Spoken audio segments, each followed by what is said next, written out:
Well, I think we're live here. Is anybody here watching?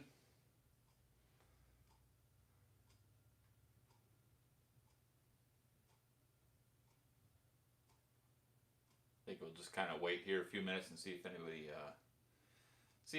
comments and shows us what's going on.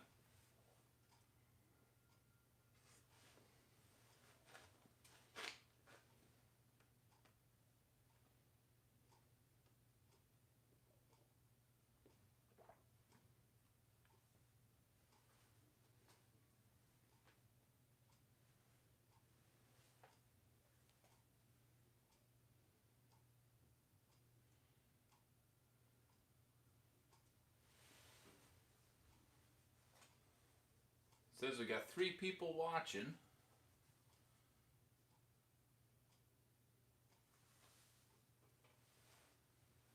Who's that? Oh, we got hi from Sweden. Sweden! Welcome! Staying up late for us.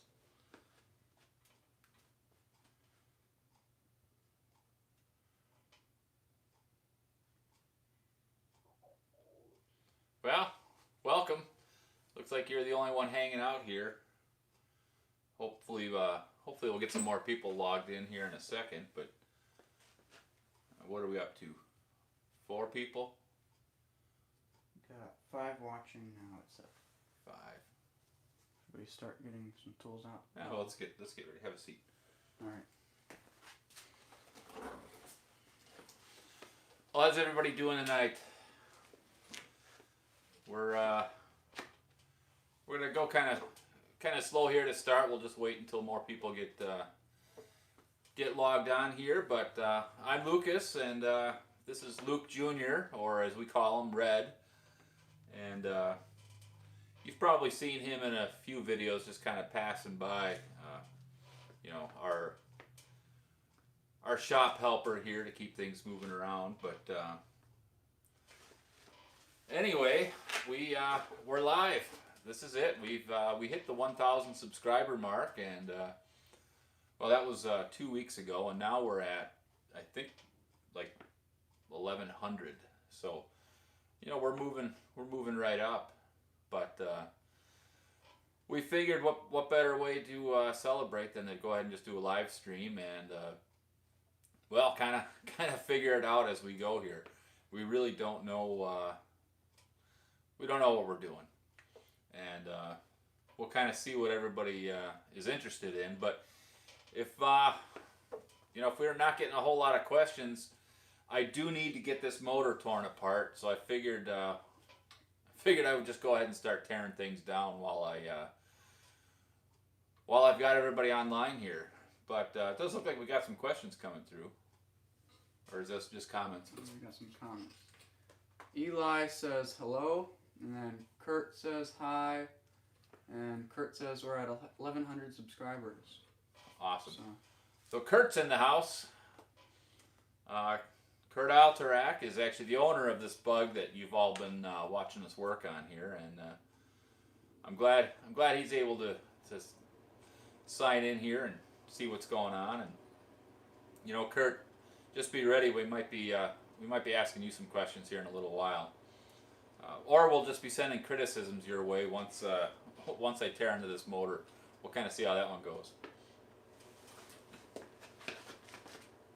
How many people we got watching now? 9 people. 9 people watching right now.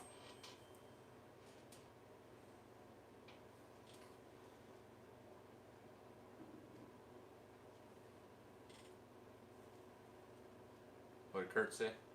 He says, I love you, Lucas is. We love you too, buddy. Yes, we are going to be tearing the motor down today. Brian says, hello from Michigan. Oh. Alright. Let's see. We got a lot of comments coming in. Well, let me take a look here. So yes, Kurt, we will be we'll at least be starting the teardown here, and we'll see how it goes. Hey Brian, thanks for tuning in here. Christopher, yes, I do still have my buggy. We just have it put away in storage here for the winter. I think probably in a couple months you'll see us bring that back. I really want to get this Volkswagen here done, and then we'll bring the dune buggy home, and then we'll start going through that. And there's a lot of issues with that still need to be worked out. So I think probably by the end of the summer you'll kind of see some more action on that one.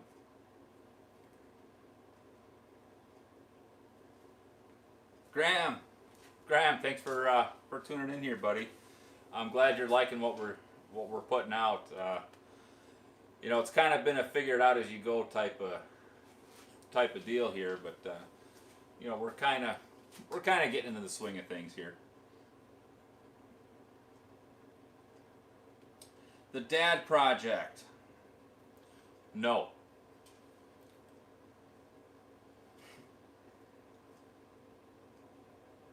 Now, I know who the Dad Project is. I actually, I went to high school with them. And doesn't surprise me that you'd want me to take my shirt off here. Oh, look at that. We're going viral. We've got 11 people watching. Woohoo.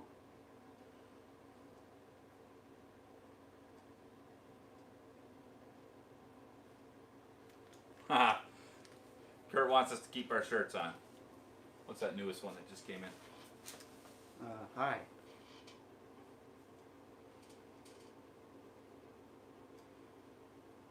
Wow, VWK for hi. Welcome. Glad you could join us.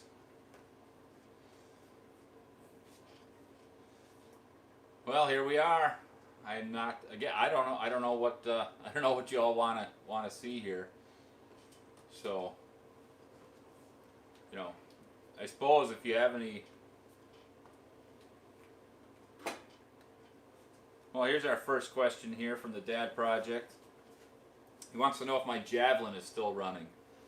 And I don't think any of you outside of the Dad Project know that I own a 1969 Javelin.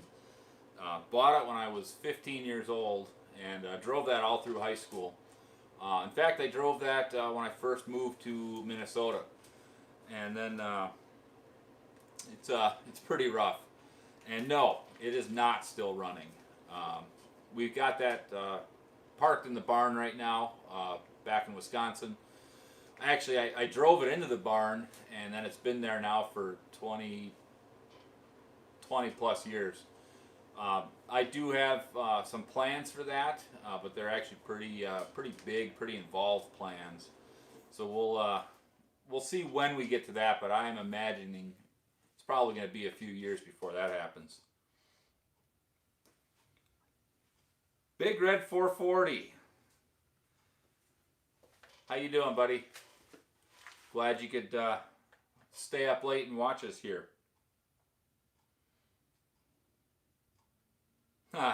Dad Project wants power steering on the Javelin. He remembers riding around in that car back in high school, and yeah, it was not the most fun thing to be staring around.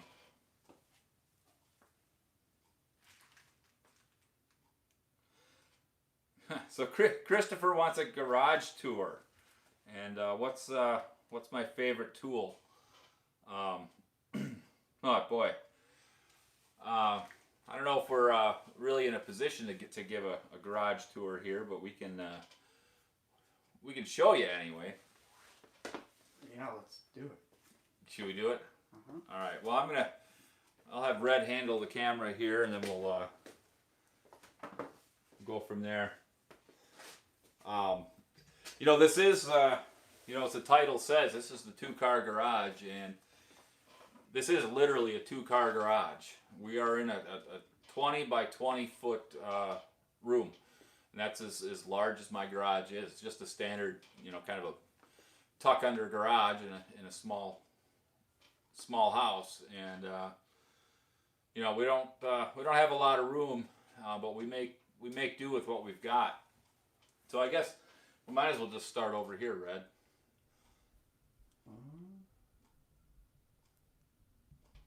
Let's just give him a second to figure out how this tripod works. I'm not going to go through the toolbox here, but we have over the years. This is probably my third toolbox. I keep outgrowing what I have, and then we expand. So it's just it's just a large. It's a Husky toolbox. Actually, I got it from Home Depot. Fairly inexpensive. For a home garage, I think it's probably about perfect. We're pretty full right now. I keep adding stuff, and so at some point I am going to have to add another toolbox to kind of handle some of the overflow. It's okay for right now. Moving over here, and now this mess, I really didn't want to show this mess because I haven't cleaned it up, but this is, we'll call it the machine shop. I do have a 7x10 mini lathe. That's what don't show this up close. This is a mess. I do have a 7x10 mini lathe. That's what I do most of my machining on right now. We definitely need to get a bigger one someday. But again, in this small space, we're kind of limited. So a majority of what I need to do, I'm able to do on this little machine. Next to that, I also have a benchtop mini mill that again really needs to be eliminated, and I need to replace it with a larger machine. But for a lot of the stuff I'm doing right now, it's adequate. Small aluminum, small brass parts, it works fine. Steel parts, it's a little on the edge, but I can still get things done. Over here, we've got, I've got shelves above the machines. That's where I keep most of my shop manuals on. This cabinet here, I actually got this. I got this from my father-in-law, and this used to hang in my wife's uncle's garage. He actually owned a repair shop, and when he shut that down back in the 70s. My father-in-law picked it up and had it in his garage for a long time, and then, we've acquired it now, and it's just our, it's our collection of your basic shop liquids, cleaners, glues, greases, stuff like that. So that's what's going on here. Over on the left side, I do have a rack. I think Red's going to kind of zoom in on that for you.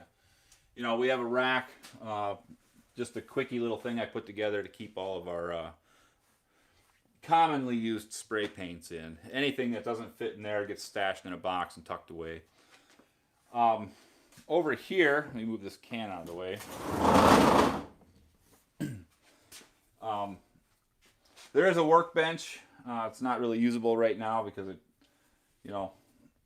I just stash crap wherever I can, and right now it's become a catch-all. But right here is our, what I like to call my hardware center. I took a couple of days, a few years ago, and built this shelf, and added all these containers that we got from Harbor Freight. Actually, I got the red ones I got from a home store, from Menards. And then the yellow ones I got from Harbor Freight, and this allows me to keep all of my hardware organized. You can see that we've got every shelf labeled, all the bins are labeled, and I've got all my common SAE nuts and bolts up here. Down lower, we've got all of our metric nuts and bolts, and for a long time I just worked out of bins and bags and whatever and stuff just stashed, and it was really kind of a nightmare. I hated having to pick up like a can. I used to use coffee cans a lot, and I imagine you've probably seen a lot of people just have the coffee can full of nuts and bolts and they go digging through that. and I frankly just got tired of it. So we spent like I said, we spent a couple of days, went through, organized everything, and now, if I need a 1/4 20 bolt, I can come over here and I can pull the 1/4 20 bin, and I've got bolts and screws in one bin, and I've got nuts and washers in another bin, and all of the bins are organized, by the different, I've got T-nuts and lock nuts, and these are actually stainless, these are not stainless, and then all my washers. So just simple things to kind of keep us organized. Up top, again, this mess has gotten it's just gotten bad. But we took everything that we commonly use and put it in bins, labeled all the bins, and that was all nice for the first 6 months after spending the time organizing the shelf. But as you can see, I keep piling stuff in front of all the bins, and now if I need to get in my bin for my Jeep Grand Cherokee, I've got to move half of those bottles out of the way to get up there. But when you're kind of living in a space as small as this, it's kind of is what it is. Back in this corner here, this big pile of mess, well, that's actually Kurt's bug. Yeah, that's basically Kurt's bug. All the parts that we've been collecting over the last year, as things come in, it gets organized, put on the shelf. And frankly, that's not all of it. I do have quite a few boxes that are in the house. All of the glass from the vehicle is in the house. At this point, we're really just trying to find the best places we can to stash everything. I don't want everything stored out here because I really like to have the car be mobile so I can move it around and, just have better access. Especially with the fact that we're filming all this now. It's really difficult to have everything piled in the garage and try to work on a car and film. So that's why we've got so much crap stashed in the house right now. But that's about it. I mean, here's Kurt's bug. I think you've probably seen plenty of that in all the videos that we've done. On the other side of the car, you can't see it right now, but I've got a motorcycle tucked in the back corner. We'll get to that in a couple of years. I've got another shelf that's got some more parts on it. The welder and the air compressor is all stashed. See if Red can get up and over. We've got that tucked off in the corner. You can see the battery charger sitting up on a shelf over there. And that's kind of it. That's our little shop here. As tight as it is, there's still a lot that we're capable of doing. I think I showed a few weeks back when we had some nice weather here. Had my '55 Chevy. That actually lived in this garage next to my dune buggy for a whole year, and we spent that year getting that car ready. And while I was working on that, the dune buggy would get pushed out in the morning and then get pushed back in the afternoon when we were done working. So I know it was kind of long-winded for not a lot to show you here, but that's it. That's our little shop. Now, Christopher, your second question is what is your favorite tool? It's whatever tool I need right at the moment. I can't really answer that. It's going to change from moment to moment. I would have to say that I probably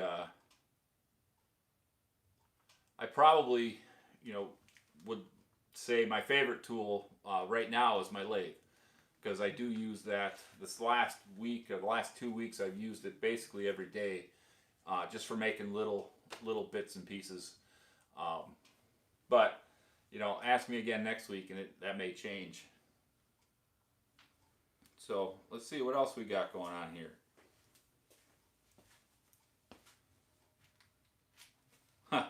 So Graham is really excited for us to get this motor torn apart. Yeah, I am too. I'm curious to see what we're gonna find here. So let's see what we got going on here. Hector, thanks for tuning in. Glad you could make it.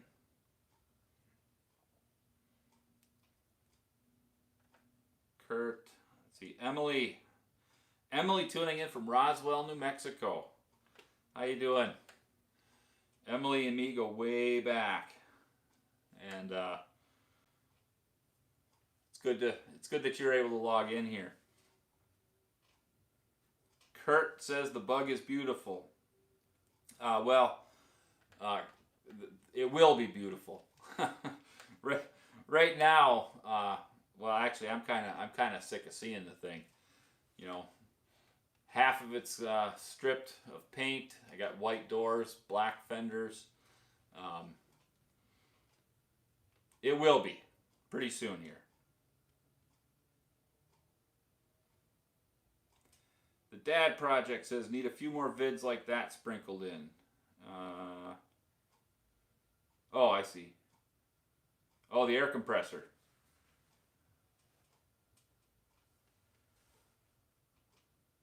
Huh.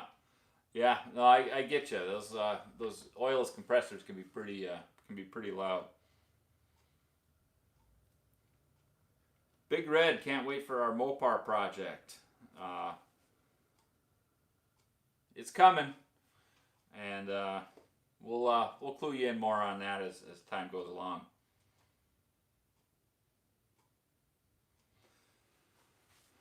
Well, did I get everybody's questions answered here? I think there's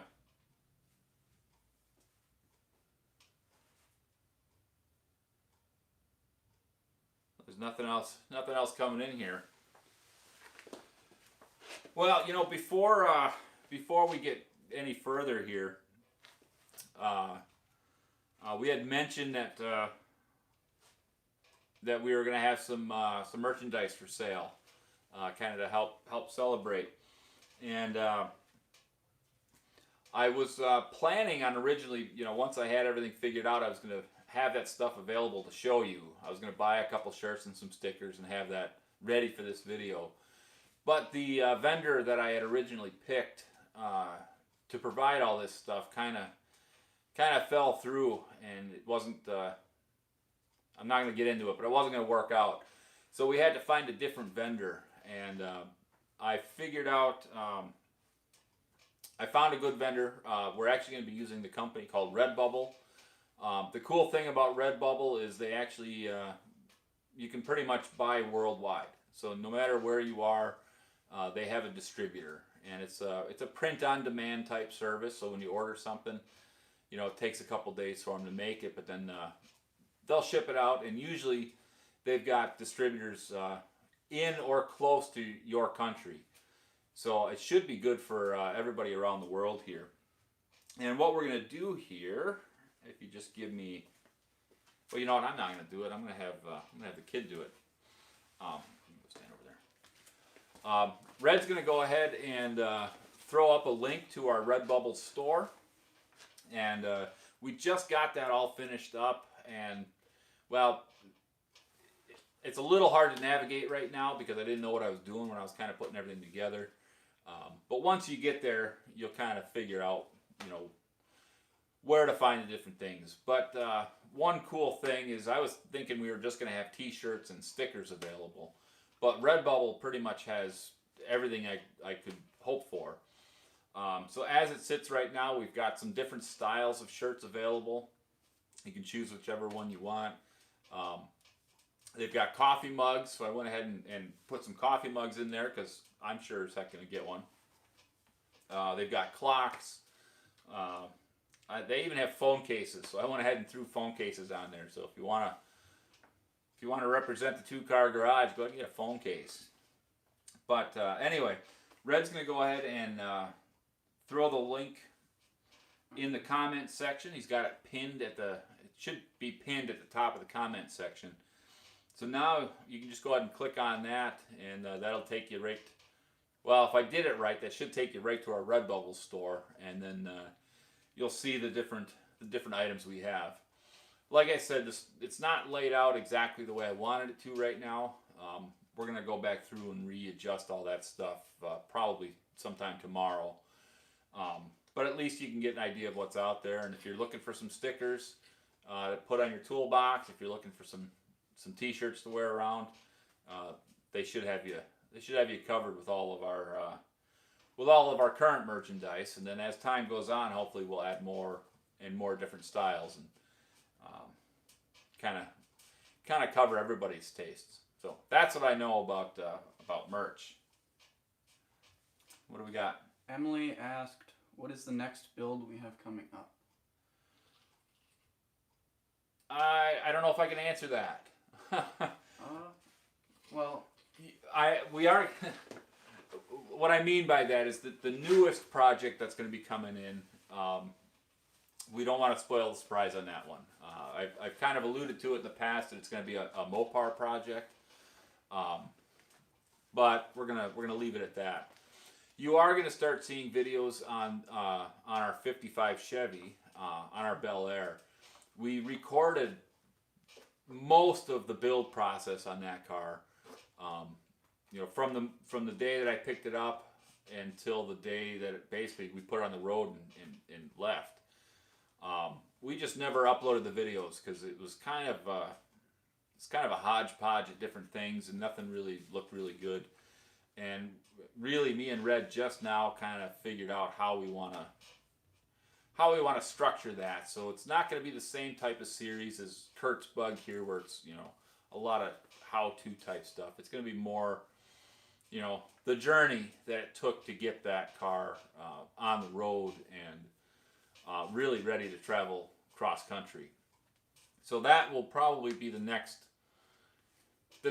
build series, even though that's an older project for us. But keep your eyes open, and we're hoping, I don't know, sometime probably early summer when we start getting those put together and edited to the point where they kind of make sense and we can put something out that's interesting. Because like I said, as it is right now, it's just kind of a bunch of crappy video footage.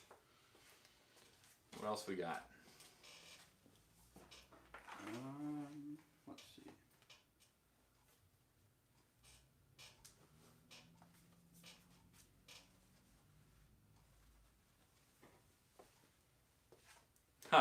So Emily asks, are there any correct guesses as to where the surprises for Kurt is going? Emily, I think you're referring to the saxophone. And well, nobody's really even tried guessing. So there are a few people in the world that do know where it's going because they kind of had to, because I was asking questions about some of the stuff I was doing.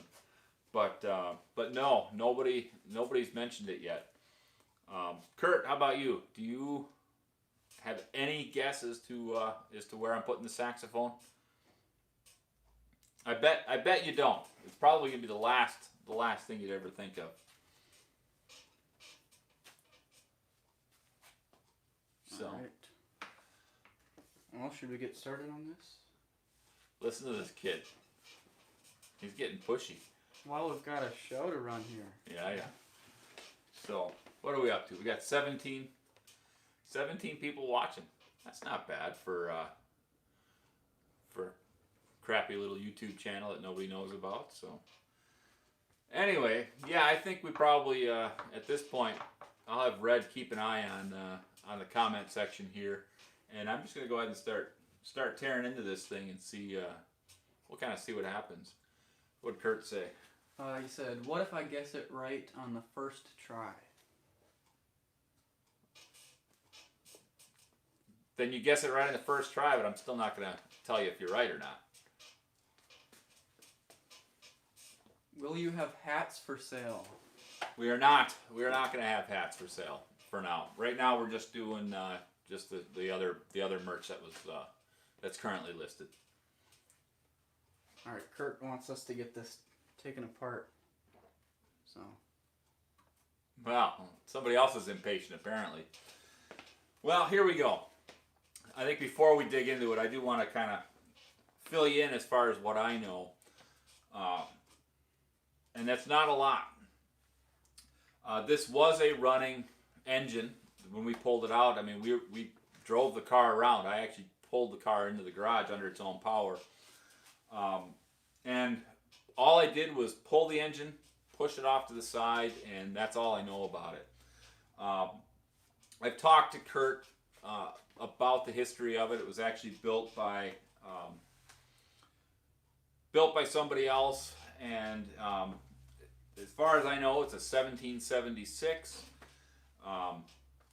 The block, I'm not quite sure what the engine case is. It's an AS41 case, but I don't know what it's out of.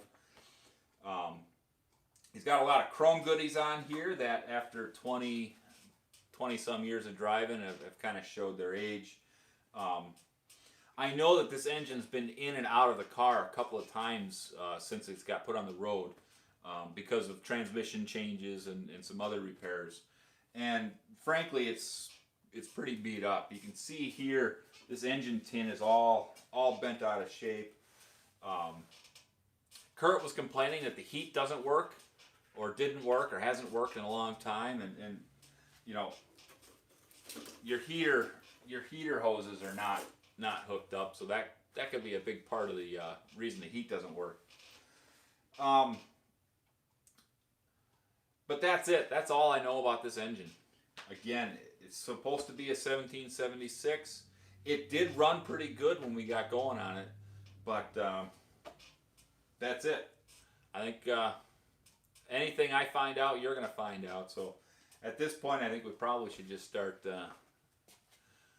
tearing it apart and kind of see what's going on. People want you to get to work.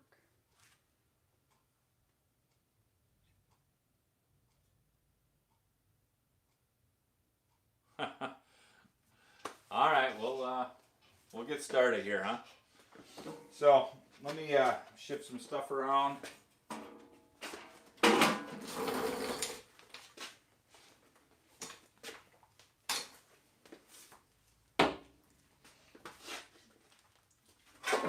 Now I did have to pull some of the tin work off just in order to get it. There you go. Just to get this up onto the stand. But for now, I'm just going to pull some of this crap out of the way.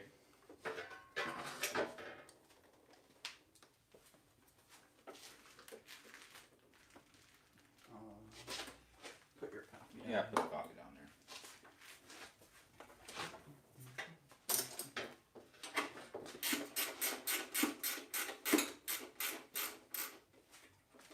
I'm going to get this coil out of the way.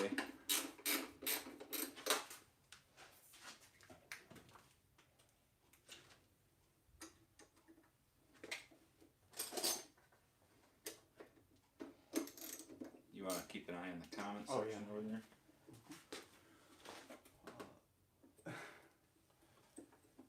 What do we got going on now? Kurt doesn't want you to talk trash about his motor. So I should probably just sit here and keep my mouth shut, huh? Eli says you can rebuild the motor on your kitchen table.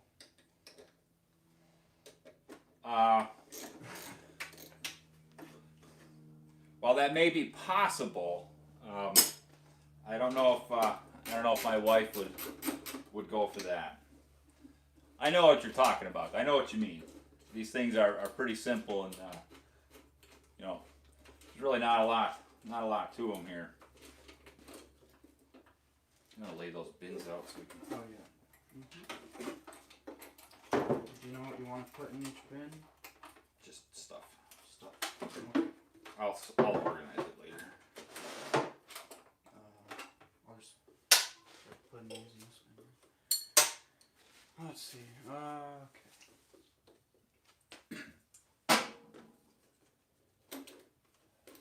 Cut the red wire.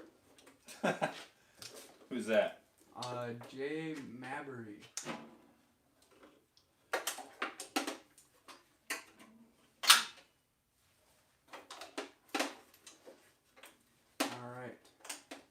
brother said he celebrated 10 years of service at Great Lakes Cheese. Congratulations. Thanks.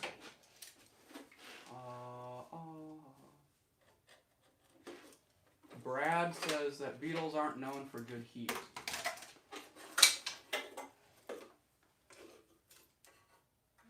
No, but there should be more heat than what this thing is providing.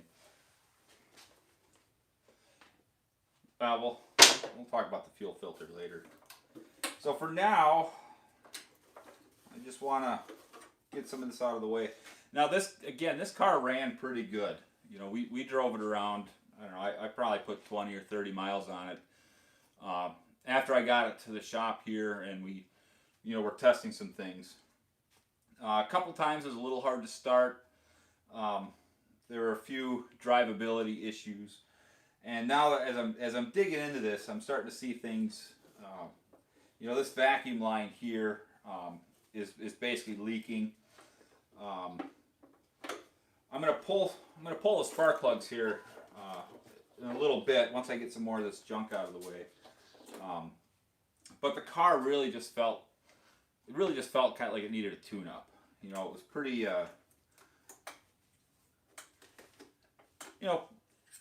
pretty rough running. You know, it wasn't horrible. It just wasn't great. So we'll get this air cleaner out of the way. Now I know that this carburetor is on the newer side. And it's just a Weber progressive carb. Looks like it's pretty good. But check this out. Here's our first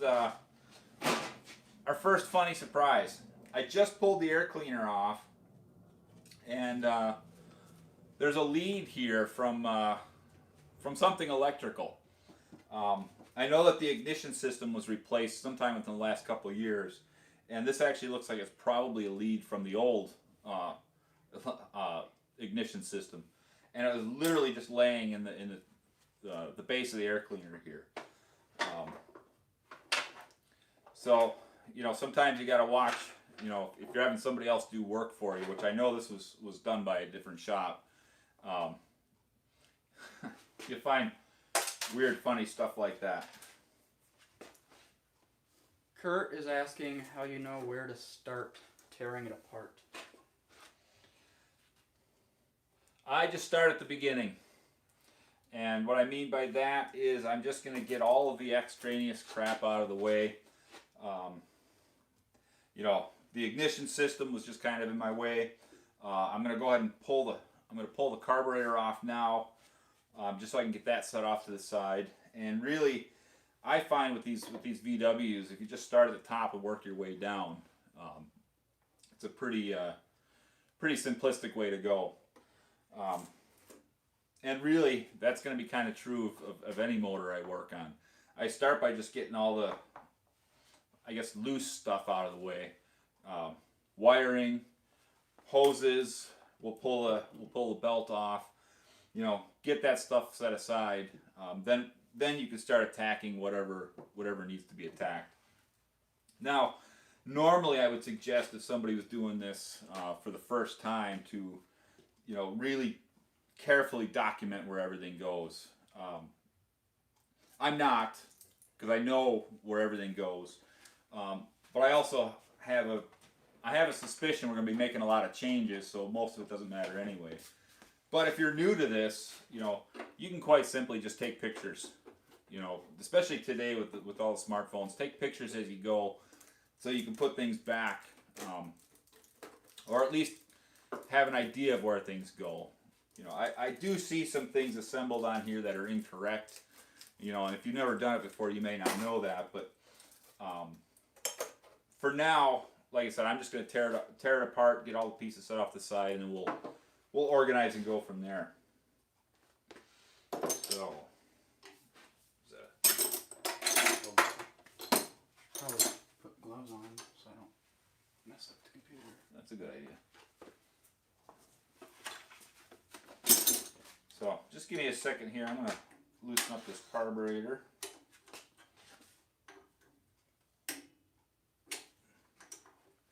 Alright, you have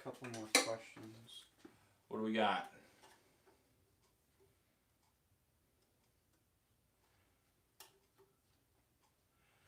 No rigid tube for heater. I think you're talking about these guys here, and these were typically a flexible tube down through the belly tin here, and now the connection through this little belly tin. That's the reason this is all cut is because there was, if I'm not mistaken, there's kind of like a nipple that goes through here to prevent this from happening, and that is missing on this tin. So when we get this put back together, we'll make sure we get all the proper pieces in place for that. What else you got? Kurt's buying a t-shirt. Kurt, you should buy a t-shirt for everybody in your shop. That way everybody's representing. Are you boring it to the 1600cc bus size? Actually, this motor is already a 1776. So it's larger than that as it is right now. And we have not yet decided what size we're going to go with. I like the 1776. It's a good little spunky motor. Pretty reliable. Works real well for most of these types of vehicles.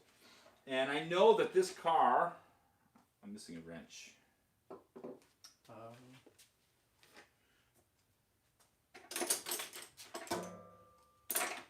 Just so you know, this is how it is in this shop. I literally just had a 12 millimeter. Nope. I had a 12 millimeter in my hand, and now it's gone. Kid found it. Brent said you should put a small block in it. Is that? Yeah. Is that our Brent? Mm-hmm. Yeah. A small block Chrysler, no doubt, right? Me and Red have actually talked about doing some fancy stuff with Volkswagens. I kind of want a kit car with a with a rear wheel drive Volkswagen setup with a big motor in it. I don't know if I would go with a V8. But I do have some ideas on some V6 stuff that maybe a couple years down the road we'll make that attempt. Christopher says he's got a Volvo 2.3 in his fastback and a 1200 in his buggy.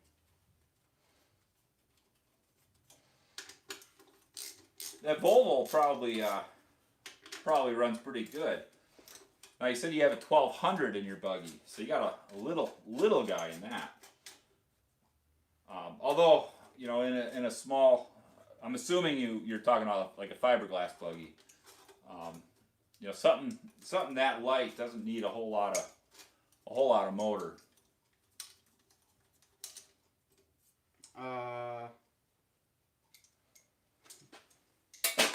Looks like Kurt needs to buy free t-shirts for some more people. Everyone wants a free t-shirt. Okay. Who's asking that?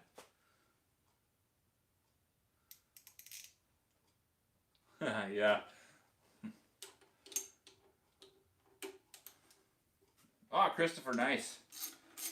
Yeah, those deserters are pretty slick. They again, not a lot of weight there, so I imagine it's pretty spunky. My buggy has just has a 1600 in it, basically bone stock. It does have a Holley bug spray carburetor on it, which is really not a very good carburetor, but I put it on there because I wanted the 70s hot tip type, hot rod parts. And you know, back in the 70s, it was the Holly. You know, that was your hot rod carburetor. I've adjusted it as much as I can right now, and it's still way over carbureted. But even though it doesn't run right, that thing is still really zippy. You know, that's really the fun thing about any of these Volkswagens is you give them even just a little tiny bit of power, and they get pretty dangerous pretty quickly.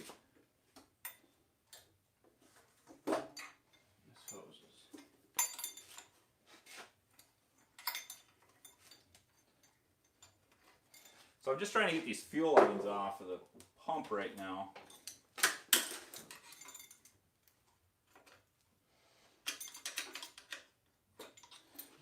Now, one thing I noticed as I was going here, the fuel line that led to the fuel pump,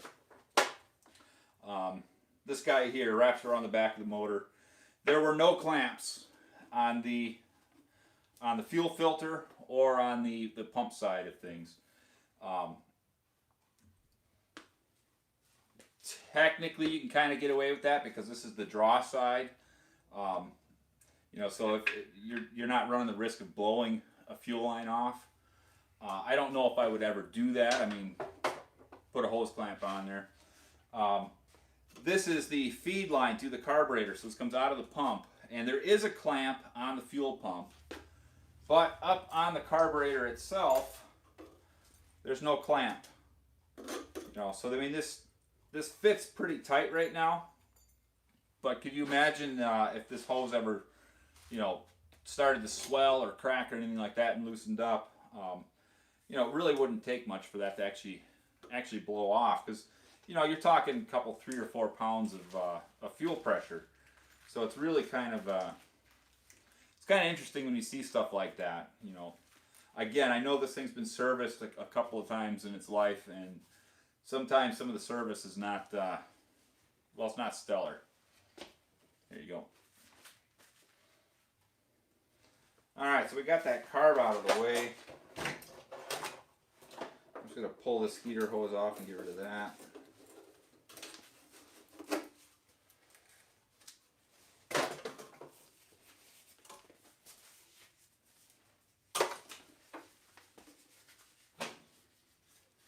I'm going to go ahead and pull this belt off now.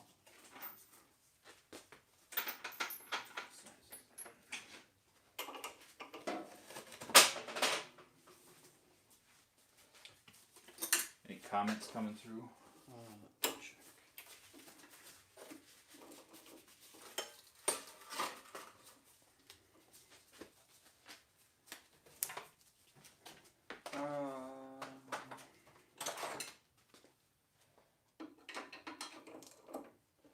What do you got? Mac says, thanks for your Dune Buggy series. It has been helping me along with the restoration of mine. Oh, awesome. That's good to hear. Who's this, Mac? Yeah, it's good to hear, Mac. I know that that series kind of started out with good intentions. You know, we were going to kind of show the whole process. And then if you watched it all the way to the end, you saw that, you know, the last week of work on that car, we just kind of slapped it together to get it on the road. I mentioned earlier that we are gonna revisit that and well, make all the corrections of the stuff that we didn't get right the first time, and then also be able to show you some more of the details. You know, like how we've got the rear bumper mounted, how I did some of the electrical work. So we'll definitely get back to that.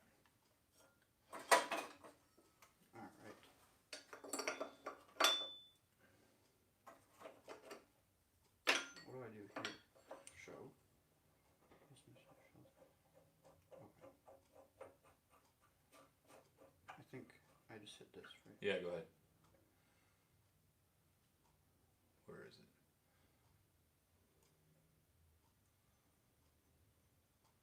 Huh. Thanks, Jay.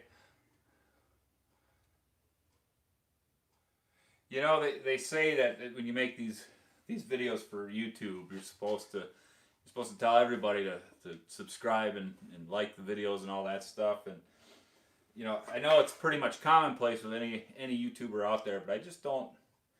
I tried doing that for a while on some of my earlier stuff, and I really just don't. I don't feel comfortable doing it, so I've let it go. I figure if nobody knows by now to subscribe, then you know it is what it is. What do we got? 12 volt or 6 volt. This actually has already been converted over to 12 volt. That was done back when Kurt first put this car on the road back in the 90s. He's got the Bosch alternator on there. So everything was already running 12 volt. He had a converter for the wiper motor to reduce that down. So we're gonna definitely stay with the 12 volt. I may upgrade the alternator. We haven't decided yet. Once I get all the electrical done in the car, I'm going to add up all of the current draw and figure out how big an alternator we actually need. And we'll see if this runs, if this will run our stereo and our lights. The second half of your question was LED, and the answer is yes. Where I can, I'm going to be running LED. So the tail lights, front directionals, the headlights. I've got some. I got some really fancy LED headlights that we got from Morimoto. The LED bulbs for all the indicators are just going to be a Sylvania Zevo LED bulb. I really like those. And then I've got LEDs for all the interior lights as well. Really, there's only two places where I'm going to be running incandescent bulbs, and that's going to be for the generator light and the oil pressure light. You really want to have incandescence in there. Because that light bulb that runs the generator light actually is what activates your alternator. So you need to have an incandescent bulb that flows both ways. And then for the oil pressure light, you want something that's going to not just flash on and off as it gets power or continuity through the oil pressure switch. So we'll stick with an incandescent bulb there. But yeah, everywhere else we're gonna be running LEDs. All right, so now this doghouse cooler here, this fan shroud is not actually attached all that well. This bolt over here is not tight. I'm going to pull this off in a second and flip it around. You'll see that the actual doghouse is all messed up. Things got bent out of shape. But right now we'll just go ahead and I'm going to let Red pull the rest of this hardware off on that side. Now here's a couple things. You probably can't see it on the screen here. I told you this motor's been in and out a couple of times in its life and not reassembled correctly.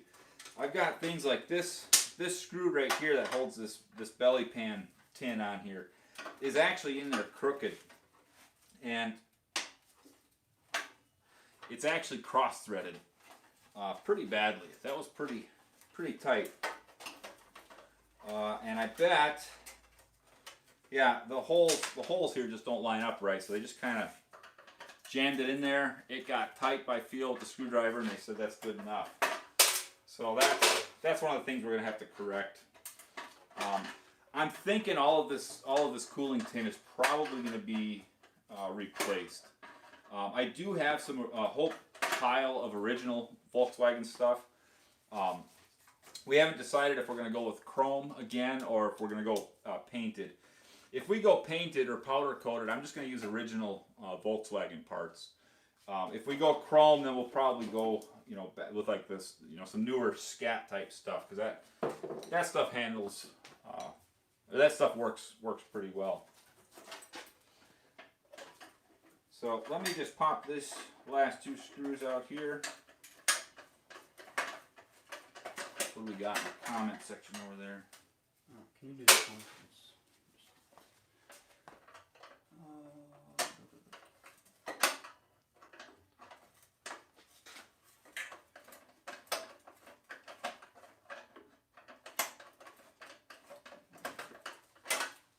What will the max speed be for the Bug?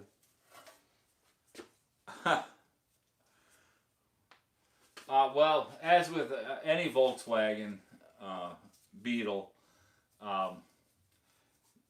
80. I don't know. I don't even know if I'd want to go that fast. You know, it'll be set up. It'll cruise. You know, it'll cruise 65 just fine. But yeah, it's really whatever the max speed is for a standard Beetle. Now, with the horsepower we're going to give it, it'll get there in a hurry. But you know, I can't imagine taking a Beetle and cruising 100 miles an hour. That would be well, that'd be interesting. All right, so I've now run into my first disassembly problem here. I mentioned just a few minutes ago that this screw over here was stuck in at an angle and just kind of cross-threaded and jammed in there. Well, unfortunately, there's another one down here that they've done the same thing. They've just kind of jammed it in at an angle. But the problem is that the little threaded nut, that's the welded nut on the mating part, has actually broken away from the other piece of tin. So now as we turn this screw, that welded nut is just spinning. So give us just a second here. I'm going to have to reach underneath and hopefully, yeah, I can get some pliers on there. Christopher is asking Kurt how long he's had the Bug. I don't know if you're watching the comment section here, Kurt, but we do have a question for you about how long you've had this. Before I answer, I'll let Kurt step in, but I know a little bit of the history on it. Oh. All right, well, there we go. So we got this tin out. I'm just gonna break this. Here.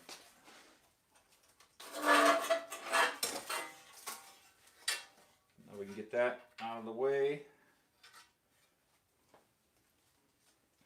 Can you pull the wires off the distributor cap and give that back to me? I want to throw that back on here.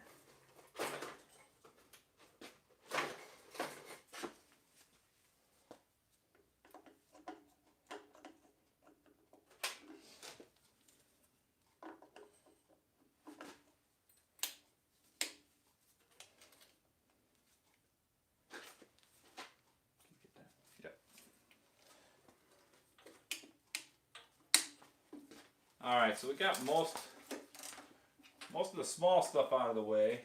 Now I'm going to see if I can't get this shroud off of the back.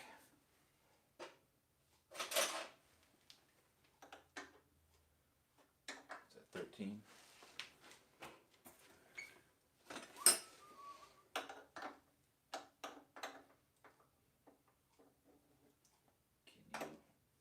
Work that loose. So the strap here that holds this alternator on here is kind of twisted out of shape, and the bolt is it's kind of jammed up against the strap, and we're not really having luck getting something in there right now. So Can we get a socket on there? Not easily. It fits. Do you have a quarter drive? Kinda. It's kinda on there.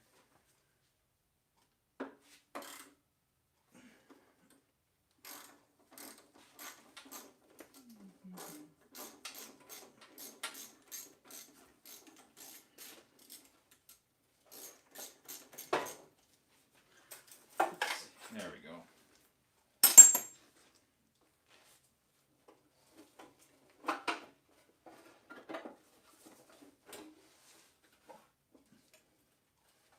Oh, you didn't loosen this screw. What? No, I didn't, because I didn't hear the socket. Do you have a socket? Oh, it's got to be. Oh.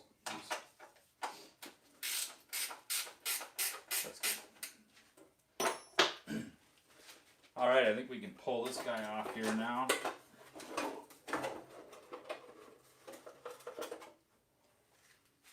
I got it. So I mentioned a few minutes ago that this doghouse was kind of messed up. And you can see that this, this is an aftermarket shroud. This is what they call the 40 horsepower style, but it has the doghouse cooler. And this tin work back here, which should seal up tight to the shroud here, is all bent out of shape. And I can even see that this has got a bunch of red silicone kind of squeezed in here. So I think that somebody bent this probably when they had the motor out.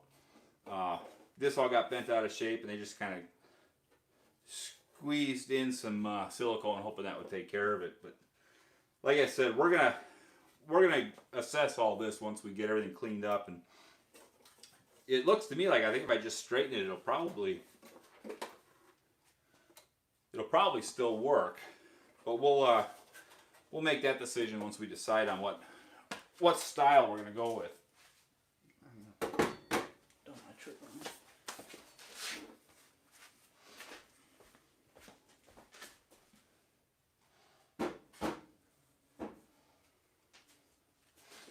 Alright, well now that we got that guy out of the way, I'm going to go ahead and pull this intake manifold, get rid of that, and then I really want to get this muffler out of the way, just get this exhaust off, because it's just in our way. We keep running into the exhaust tips here, so I think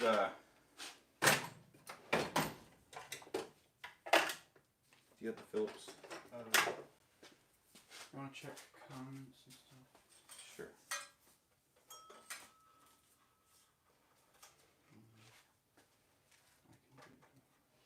Get these off. So Red wants me to check comments here and see what's going on.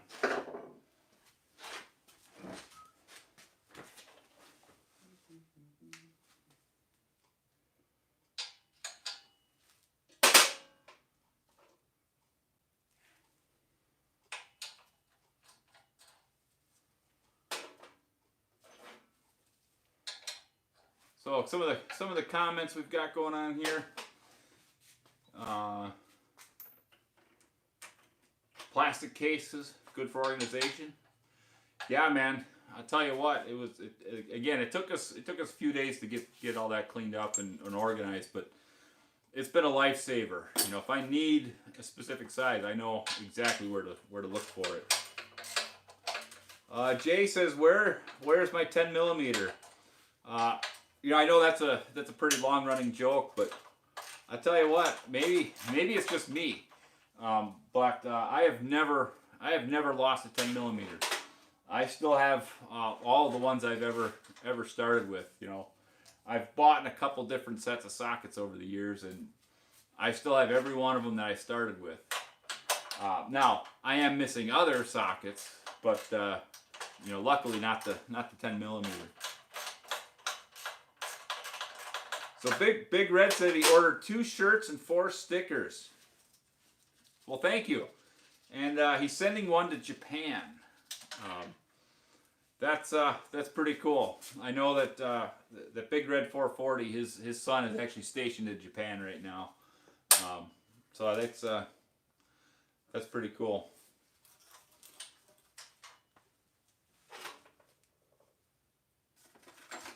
So Kurt's buddy says to put an electric motor in the Bug. You know what? I actually looked into that. We haven't talked about it yet, Kurt, but I found a company in I think it's in Colorado that has pretty slick conversions for these. Maybe we can talk about that off air because it was quite a chunk of change, but I think it'd be a whole lot of fun. So, well, here we are. We're now an hour into this, and we still have 18 people that are watching. Should we just keep going, Red? Yeah. Red says we should keep going, so we're just going to keep going. throw your questions, comments, whatever. Let us know. And if you want to see something up close, we can dig something up and show you. Otherwise, I'm just gonna keep tearing down on this thing, and hopefully we can get at least get the top half of this and get this exhaust off before we call it a night. Kurt wants to know if his car will pull wheelies. I'm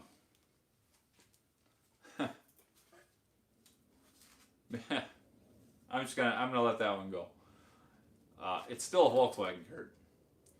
What Jay says, a 2-gear forklift motors is an easy electric conversion. Yeah, you know, I've seen a bunch of different ways people have gone about it, and we'll see. I'll talk to Kurt here offline and see what he wants to do. I really like the electric stuff. I think it's pretty slick, but at the same time, I like the sound of a Volkswagen motor. So I think swapping over to electric, you know, while it's cool, I think you lose a little bit of something. So it's kind of a balance there that I don't know. We'll see. We'll see what Kurt says and how much money he wants to spend. Can I have that socket and that? I need the 10 millimeter. You forgot to take this side off.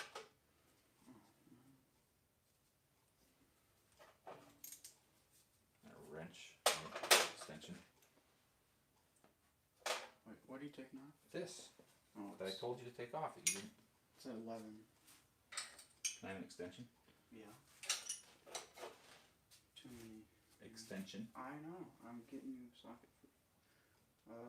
Right here.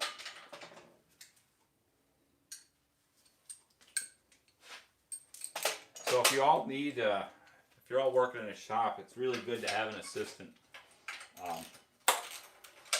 I found it's really good to have an assistant that listens, though.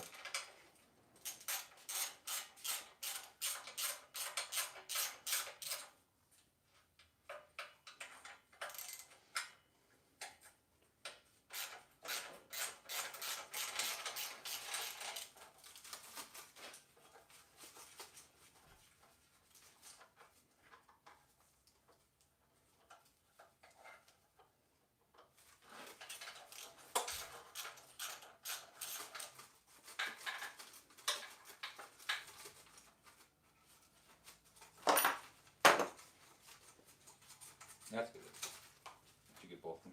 Mm-hmm.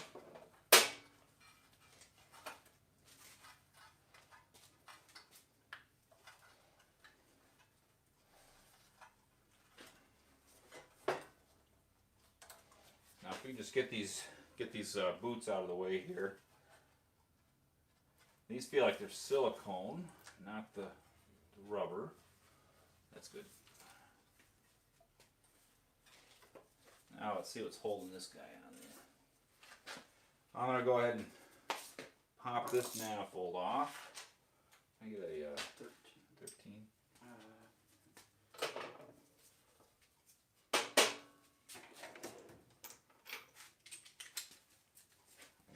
I'll need a wrench too.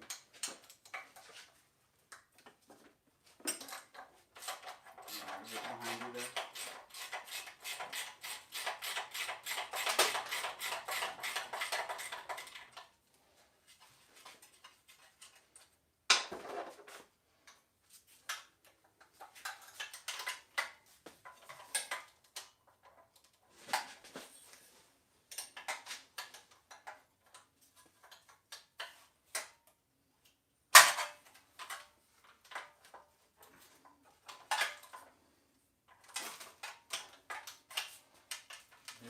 Am I ignoring any questions right now?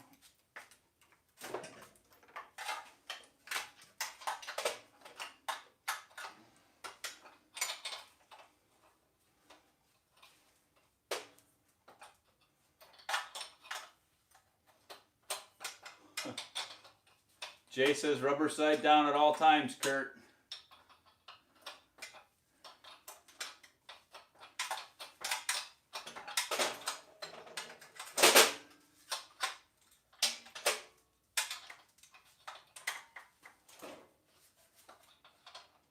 Brad says buy a Prius if you want electric.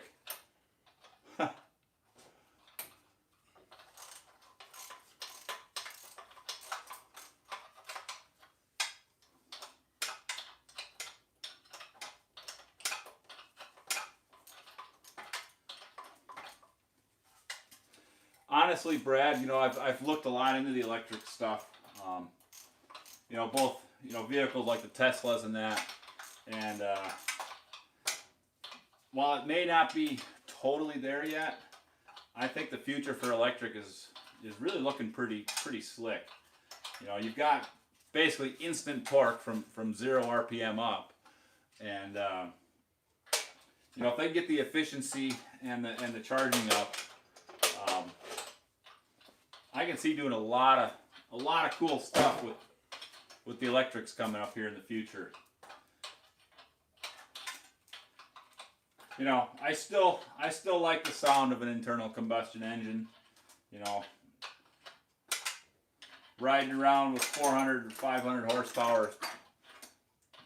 You know, it's pretty cool when you got the sound to go with it. But the instant torque of an electric motor, man, there's something to be said about that.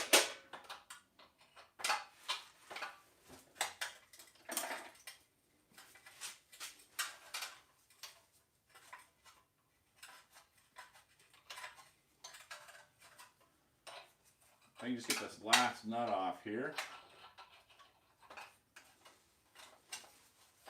There you go.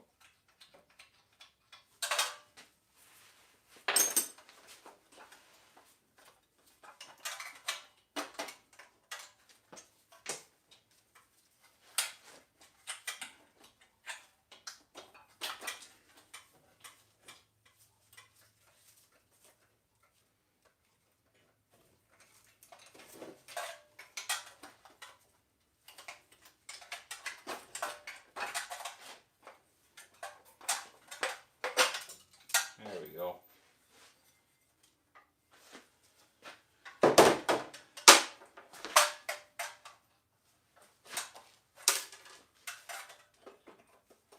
All right, now we can finally get this intake out of the way.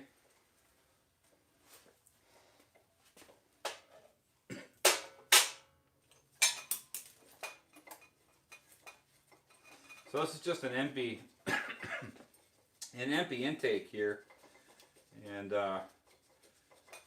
the adhesive that's holding these tubes in here is actually breaking apart.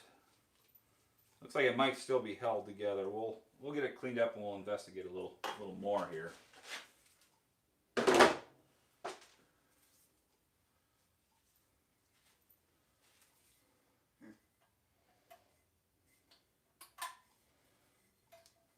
Leave that on there for now. Got some carbon buildup. Actually, we got a lot of carbon built up in the intake here on the 3/4 side. I wonder what's going on there. Well, all right. Now we're making some progress. I'm gonna go ahead and yank this muffler off here. I get a 10. I got one.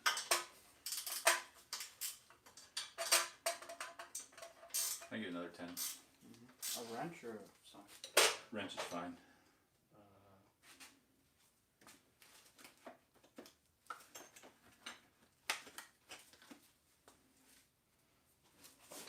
Can you find me a wrench that fits the studs on the exhaust?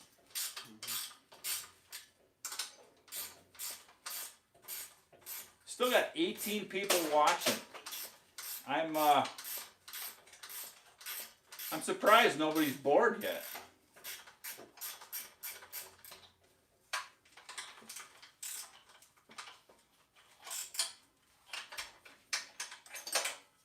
And it's got to kind of be like watching paint dry, right?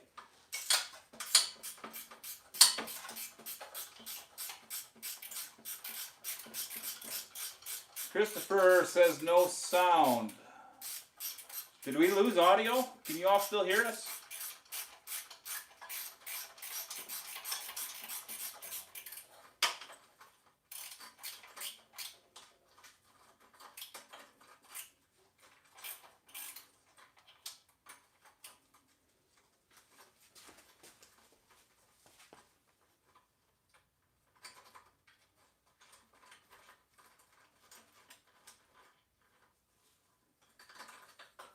What did I miss here? Jay says new exhaust or black high temp paint. Okay, so you can hear us. You know, we haven't actually figured out what we're doing for an exhaust system yet. I've been looking. You know, I've got a couple different systems in mind. I don't think we're going to reuse what we have here. I think this muffler is toast. It was pretty loud. I think it's been on there long enough that it's just used up. I've got my eye on the the Vintage Speed exhaust. Looks pretty nice. It's a stainless steel system. Some of the things we have with this particular car is we are going to retain the heater boxes, so we need to have an exhaust that's going to work with the heater boxes. And this car is going to be on air suspension, so I want to be able to lay the car out without the exhaust dragging. So that does put a few limitations on us. And I think we want to keep the exhaust tips functional, visible and functional. You know, I've looked at some of like the sidewinders that come over here and just have a dump down. But I think I want to have I still want to keep the exhaust tips, you know, again, not just visible but functional. So as we get a little further into the build and we figure out what size exhaust we need, and then I actually kind of get the car put back together. You know, one of the reasons I'm actually pulling the motor apart now is so I can strip it down to an empty bare block and slap it back in the car so I can start fitting things. It's just a lot easier if I can just pick it up and slap it in there instead of having to, you know, constantly jack it in and out. So we'll see what happens with the exhaust.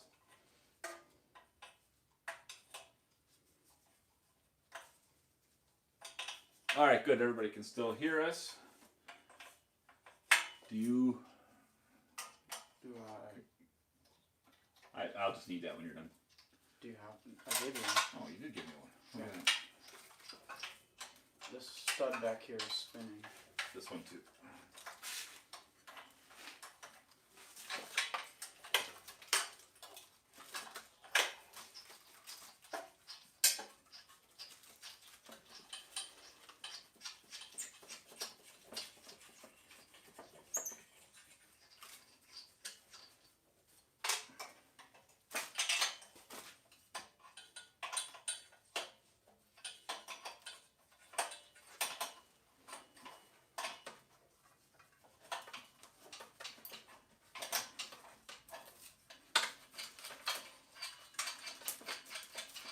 You know, when I said that we just pulled this motor, put it on a cart, and pushed it off to the side, I wasn't kidding. I haven't even drained the oil out of this yet. So we're gonna have to at some point do that before we really get cracking on the case here. Now I don't know if we're gonna get to that point here or not. I'm thinking we're probably not gonna make it that far tonight, but we'll see how many people hang on. Looks like we've already lost a couple.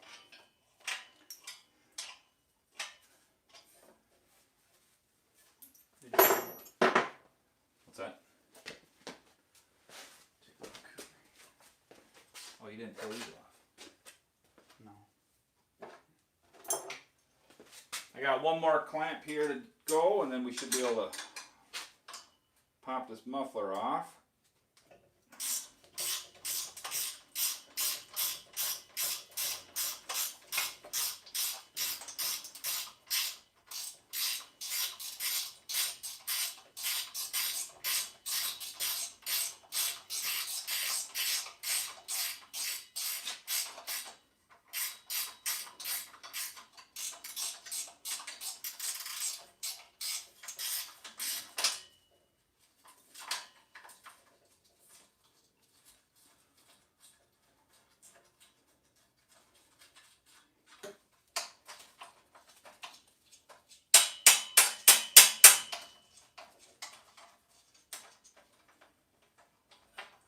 So apparently I'm not the best narrator here, am I? should be able to talk and work at the same time, but not.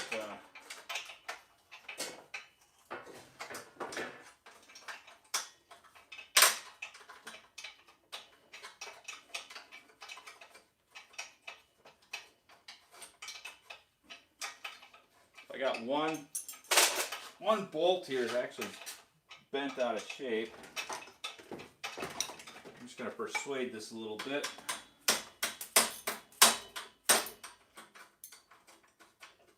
There we go.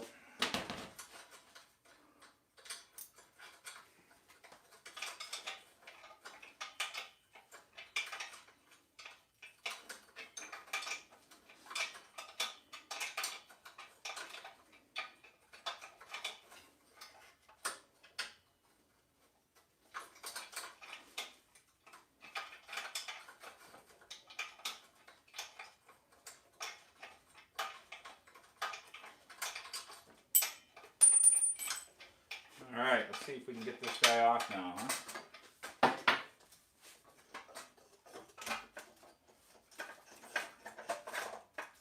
No, let's have him straight.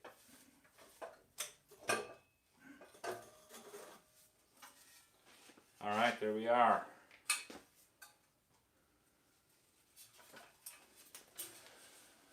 Now we can get rid of that. The one stud is here.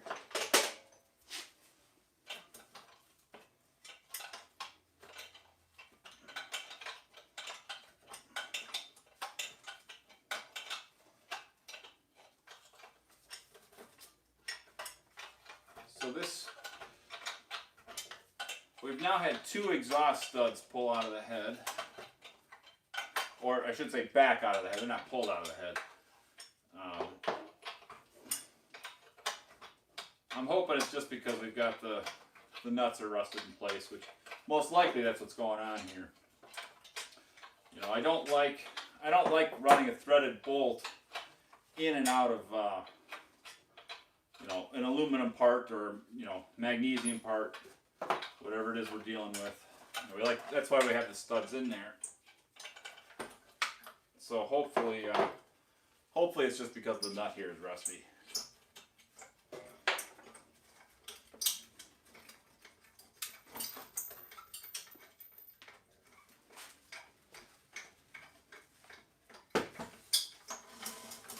And there we go.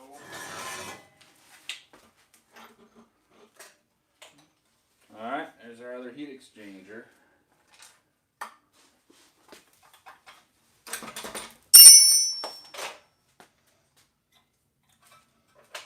Screwdriver. The threads in the head look just fine, so no issues. No issues. I'm going to go ahead and pop this cooling tin off here.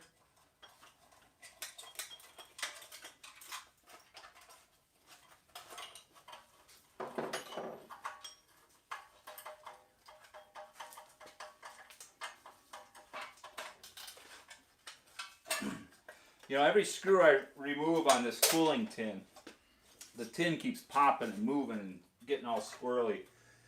So all of this has been kind of bent in the shape here. Now, you know, some of it's just the damage where it's taken, where it's hitting the floor and whatnot. But you know, you got to be careful. You really want this stuff to actually fit together. The screws and the hardware is really just there to hold it in place. You don't want to be bending everything around trying to make it fit.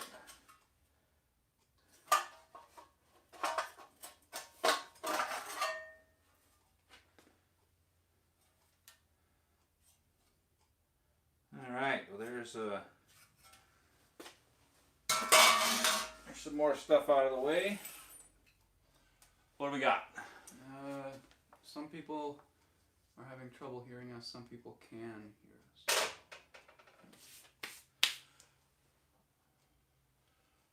Am I just not talking loud enough, or is there some other audio problem going on? I can't.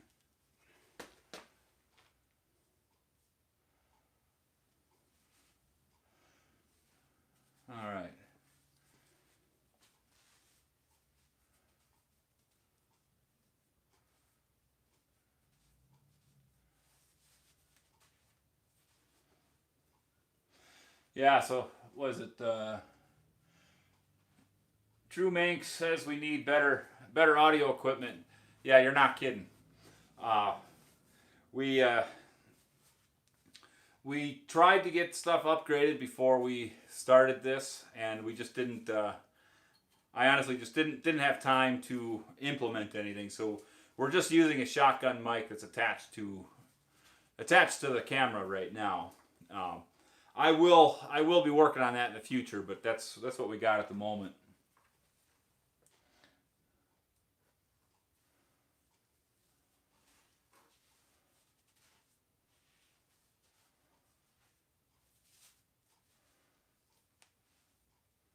So Frederick wants to know if we're going to paint the motor. We'll see. I most likely am going to be painting it, but that's those decisions will be made most likely in real time as we get closer to completion.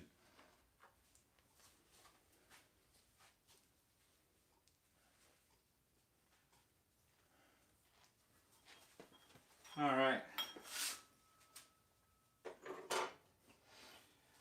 Well, I'm going to go ahead and pop these spark plugs out. So at this point, I'm curious to see what's going on.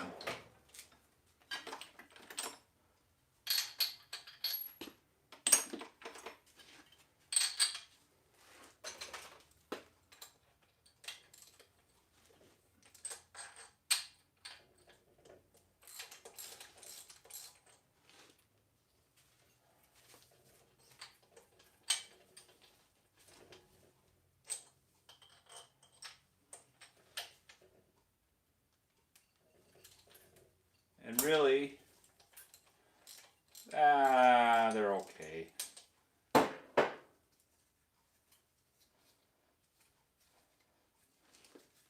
These aren't looking horrid.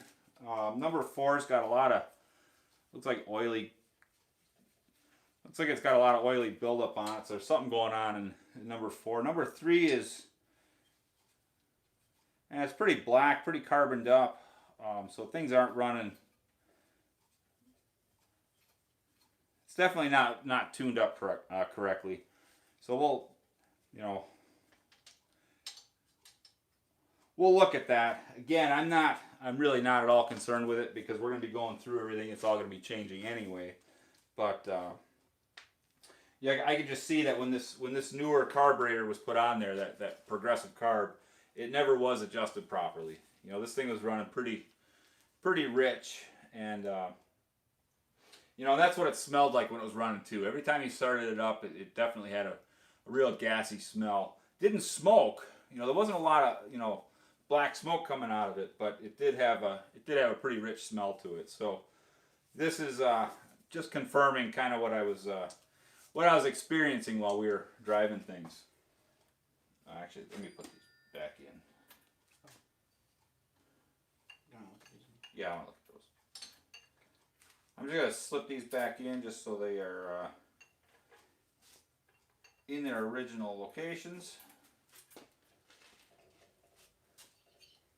And then 1 and 2. Yeah, 1 and 2 have the exact same thing going on. These are just really black and all full of carbon. They even smell gassy. So this thing is just not adjusted properly. So when we put it back on the road, we're going to get that fixed up. We haven't decided yet exactly where we're going with this motor.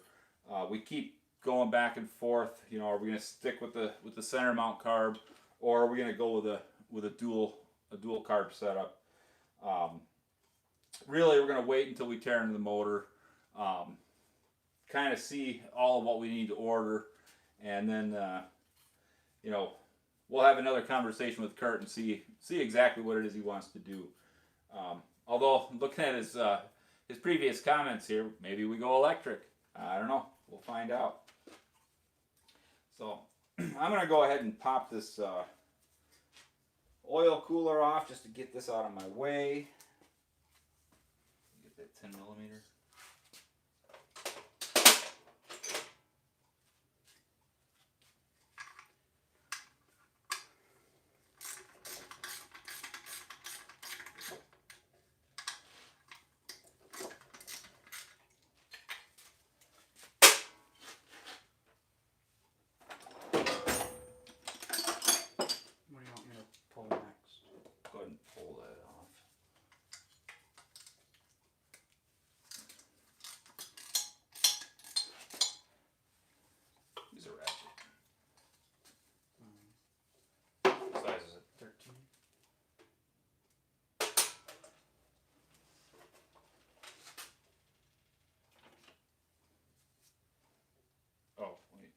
I got the wrong one.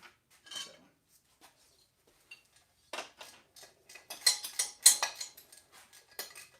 one.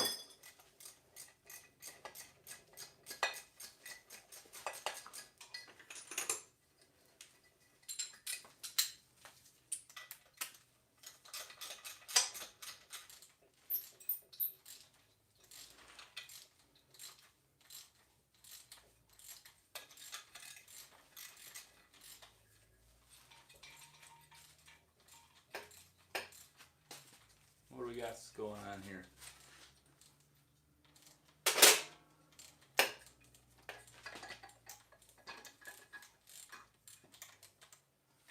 All right.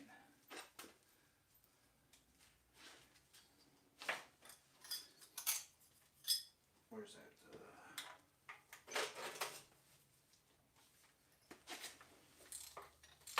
Yeah, 13.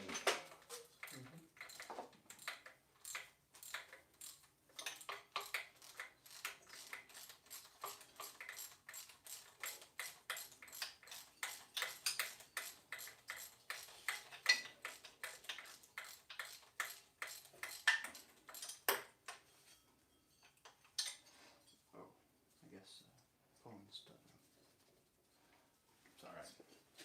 Now I know that when we pick this up, this thing leaks oil pretty good, which talk to anybody who's in the Volkswagens, they all say that that's just what they do, they leak oil. And while that may be true to a certain point, you can make these things not leak. And I told Kurt that I'm going to make sure it doesn't, or I'm going to do my best to make sure it doesn't. And right now what I'm seeing, I know for a fact that the right-hand valve cover just isn't installed correctly.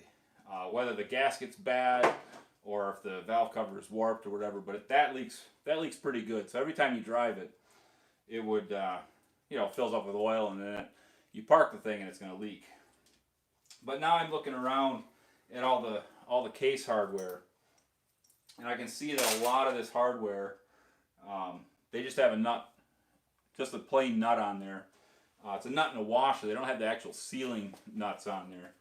And I bet that's, if I look at the bottom of the case in the back, I can see it's seeping like crazy around those nuts. So that'll be one of the corrections we're for sure going to make, is to put the proper sealing hardware on there, just so we don't have any issues. What do you need? French? French? Yeah. Where's the other one? I don't know. Oh, it's right there. It's been there the whole time.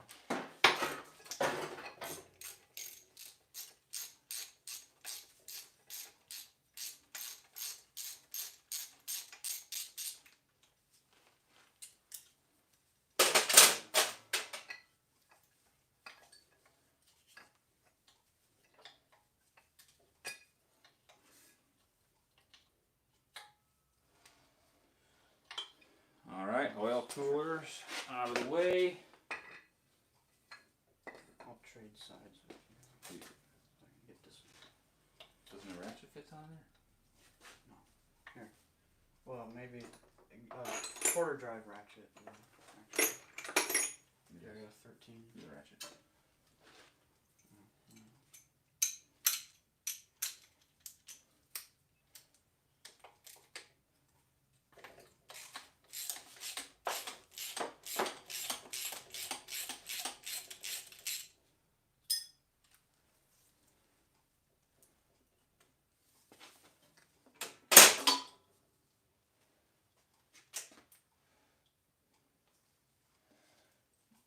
You got all the washers?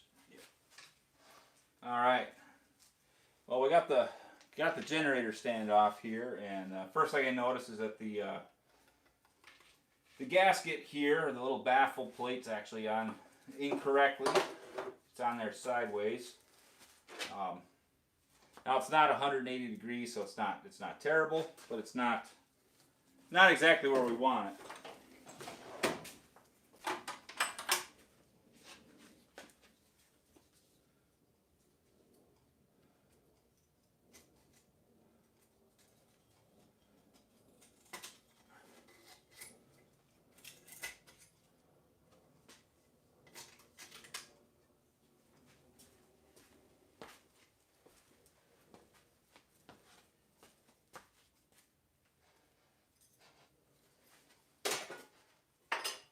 oil doesn't smell too bad. You know, I was kind of expecting it to smell like gas, but it's really not terrible. Let's go ahead and pull that fuel pump off now. Where's that 13?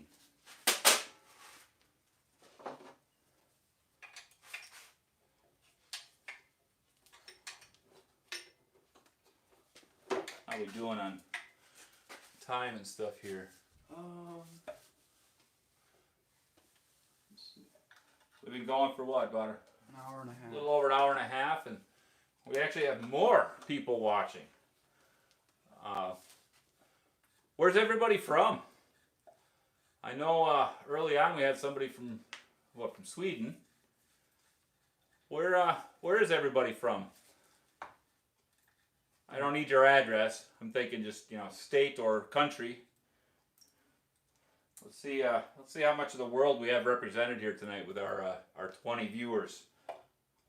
Christopher is asking if you can do a video on how to adjust Solex carbs.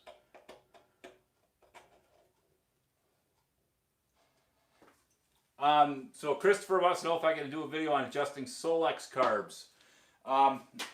I would if I had a set of Solex carbs, but we don't. You know, neither of the VWs that I have that. You know, so I'm not having an example. You know, it's a little tough to talk through here. All right.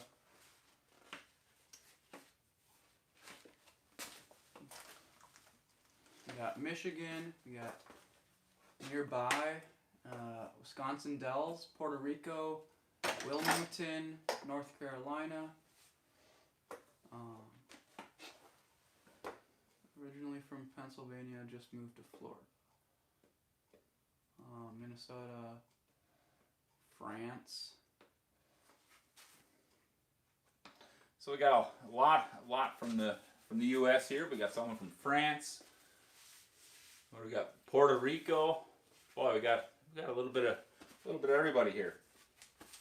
Now, I'm gonna go ahead and pull this distributor, but I just popped the fuel pump off, and again, I'm surprised that the oil doesn't smell like gas, because the top of the little spacer here is full of gas. I mean, there's oil in there as well, but that's got gas in it. So this thing,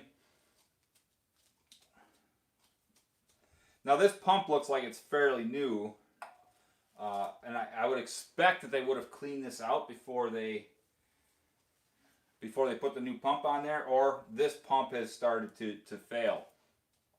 And but this is just all gas mixed with a little bit of oil. So we definitely are putting a fuel pump on the list. It's already on the list, but now we know for sure that it needs it. I'm going to pop this. The distributor clamp's not even tight. I didn't check that before because it didn't matter to me. But look at this. I can move that around like crazy. So whoever installed this didn't. They must have set the timing, got it rough, or got it correct even, and then that was it. They didn't lock it down. So that's great.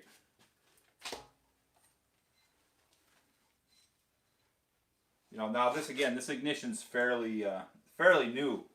If I'm not mistaken, I think this is only like two-ish years old. So, you know, being that was just done, I would have expected it to have been proper. Set that over there.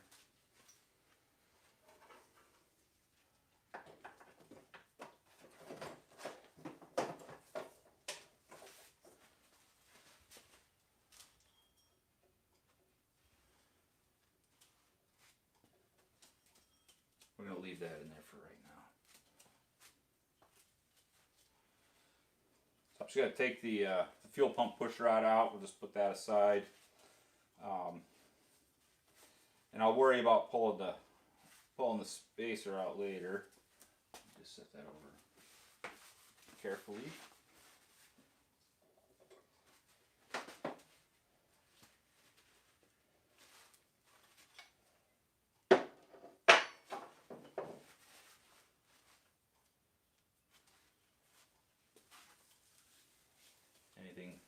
Anything new? No.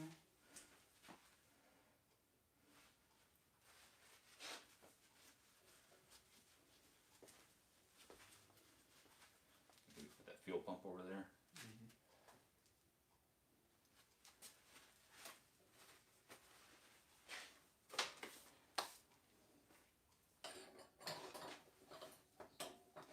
Well, all right.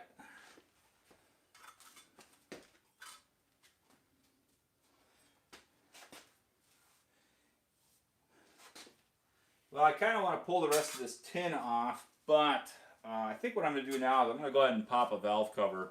Actually, I think I'm going to pop both valve covers because I haven't done that yet. I'm just curious to see what's exactly going on with the valve train here. But now that we've got all this other crap out of the way,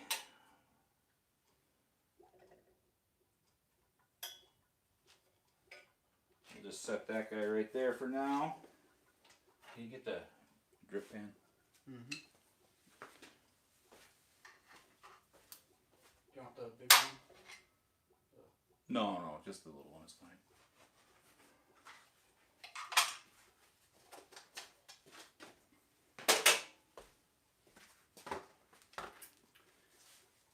Christopher asks, are you going to do a video when you rebuild the engine? So Christopher wants to know if we're gonna do a video on the engine, and yes, we will. We will have some sort of video. Again, at this point, we've got things almost torn down here, and really the next stage for us once we get it completely tore apart is to get inside, get things inspected, figure out what all needs to be replaced, which I'm guessing is probably everything. I'm hoping that the case is not beat up too bad. I know it's got a lot of miles on it. So once we figure out if we're buying a new case, new crank and all that, we'll definitely have a video. It's just what kind of video it is is yet to be determined. So stay tuned for that. I wouldn't expect that anytime soon. Like I said, getting this apart really was just so I could figure out what parts I need to order. I'm actually right at this point. I'm worried about when I'm actually going to be able to get parts. I've had a few things that were really on back order for a long time. I've heard a lot of horror stories, especially with with getting engine parts that they're just not available. With all the stuff going on now with shipping and getting stuff from other countries, I really wanted to get things figured out just so I can get parts ordered. And then once we get to the point where we're ready to put it together, hopefully I actually have stuff in hand. So keep an eye open for that video, but I imagine it won't be until sometime in the summer at this point. So with this valve cover off, valve train actually looks not too bad. It's clean. I'm going to go ahead and pop these rockers off just to I want to see all the contact surfaces here.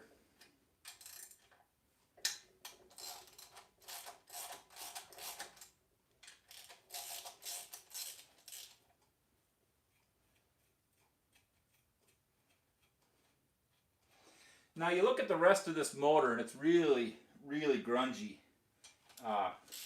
Lots of caked on dirt, lots of caked on oil.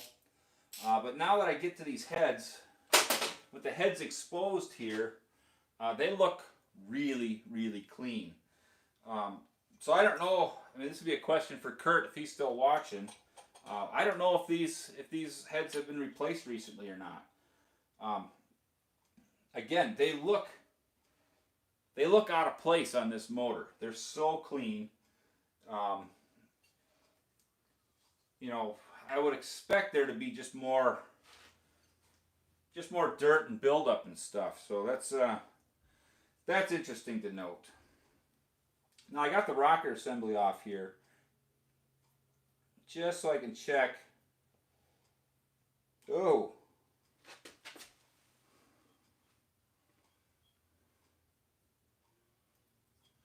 You know, I look at the tips of the valves here. The contact points on the valves look great. Again, they look like they're fairly new. But when you look at the adjusters on the rockers, they are really worn. I don't know if you're going to be able to see this or not. But these have a lot of weird wear patterns on them. You know, I know that things get adjusted and they will wear funny, but look at this one from number 3 here. Again, hopefully you can see that, but this thing has got all kinds of pits and stuff in it. This adjuster is toast. So that's definitely something we need to replace here. You know, that's the type of stuff I'm trying to figure out. We're going to be going through and searching through all this stuff and seeing what's good, what's bad, and all that. Ends of the push rods look good. I don't see any abnormal wear on those. You know, so really, you know, I'm really curious. I bet at some point these heads were swapped out. I bet you these aren't the heads that were put on there in the 90s. So we'll do some more investigation and we'll figure that out. For now though, I'm just going to slap this back on here just to keep track of it.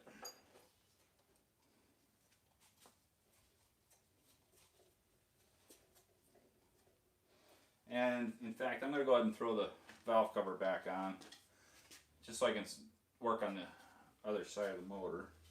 I've got one of those paper towels.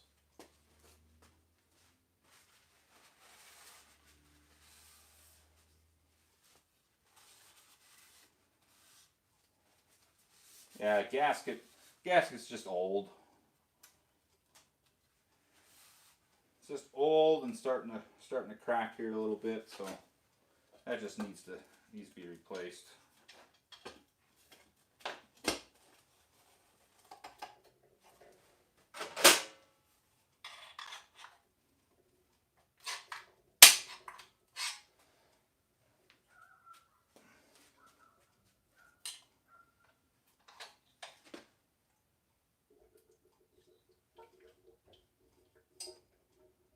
I hear the oil gurgling as it's moving around here. Alright, now I just want to check out this side here.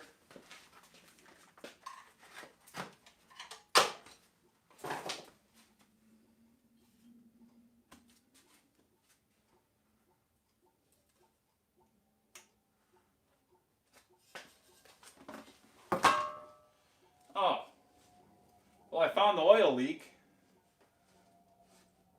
Here, let me pull this gasket off. I need a paper towel.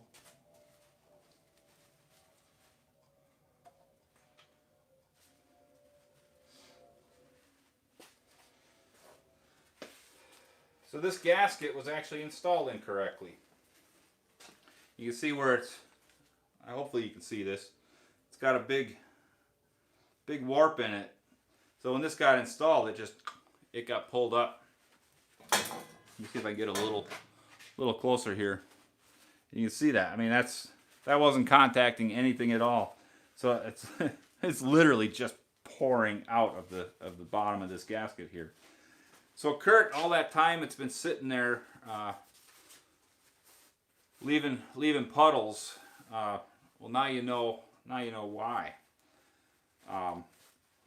I kind of had a suspicion that there was something like this going on. Honestly, though, I was kind of hoping it was going to be something like a warped valve cover or a damaged head surface, just so we could show that and talk about what we were going to do to fix it. I wasn't expecting something so simple. You know, I could just slap a new valve cover gasket on here and this thing would be just fine. So, well, I'm going to do the same thing I did on the other side for the moment. I'm just going to pop these rockers off. I just want to see what this side looks like in comparison to the other side. Yep.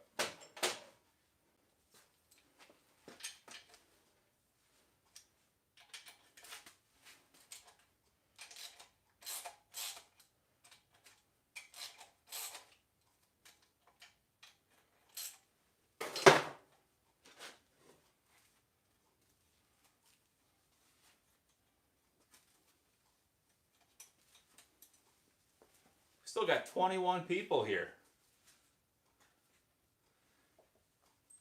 Boy, you all are a glutton for punishment, aren't you?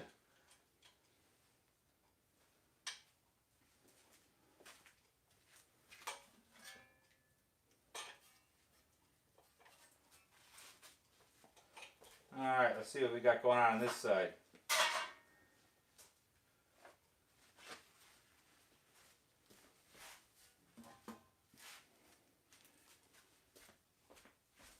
This side's no big deal. Just, you know, they all look like the majority of the ones from the 3-4 side. You know, they've got a weird wear pattern on them. You can tell that it's just worn from every time it was adjusted, and the adjuster was put in a different spot. But really nothing hugely out of the ordinary. We're gonna go ahead and jot that down for a replacement though, just to take care of that. But the end of the push rod tubes, or the push rods, oh, they look fine. Again, no abnormal wear there. Plenty of oil up at this end of the motor, so we know that it's been getting oil. So I'm not at all worried. So I'm just gonna slip this back together here real quick again, just to keep this guy on here. All right, what do we got? Jake says, hey. Oh, hey Jake, how you doing? I'm glad you could make it.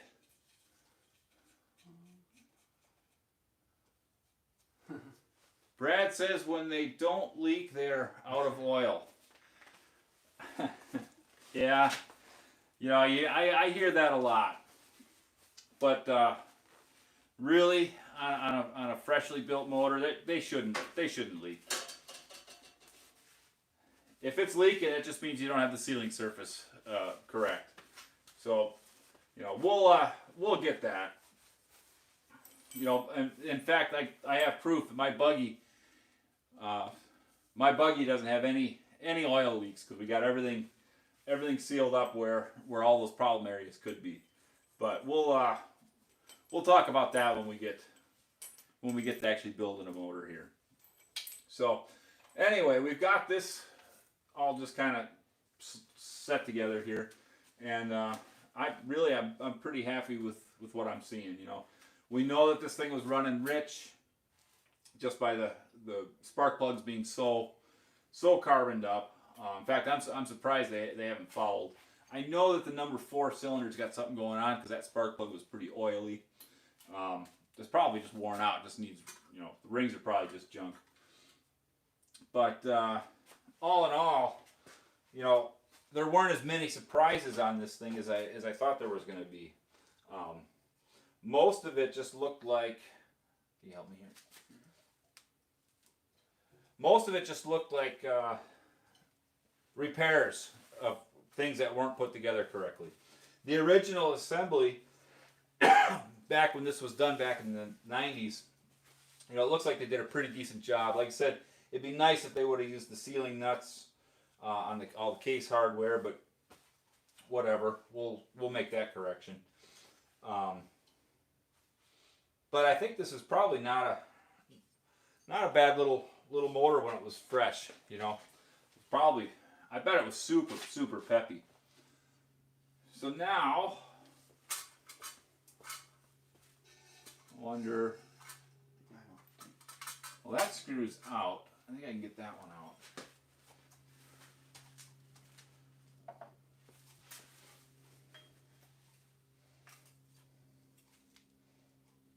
Come on, muscles. Come on, muscles. There you go.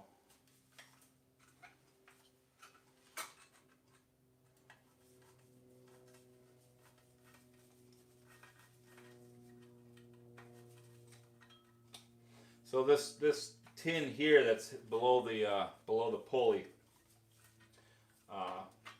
there's two screws that are supposed to hold that to the case, and well, it only had one. This guy here was missing, you know. So again, it's that whole thing of this has been, you know, it's been worked on over the years, and you know, stuff has gone missing, stuff wasn't adjusted correctly. I know it's a pretty old build, but like the seal, the engine compartment seal was gone. It was just all dry rotted and hard, and most of it was gone. I'm surprised this thing didn't overheat. I mean, maybe it did overheat once. Maybe that's why it's got new heads on it. But you know, the doghouse cooler, we talked about that being all misadjusted. There's no seal around the engine compartment, and all of this tin was kind of, you know, bent around and not put together real well. So it'll just be a nicer piece once we get everything put together the way it's supposed to be. But how are we doing on people? Oh, looks like we lost a couple people. So now I'm just going to catch up on some of these comments.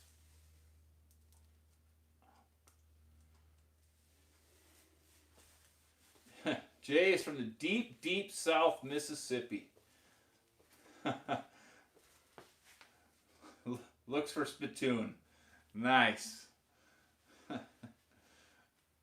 That's good. That's good stuff right there. So, well, I'm gonna grab my coffee here,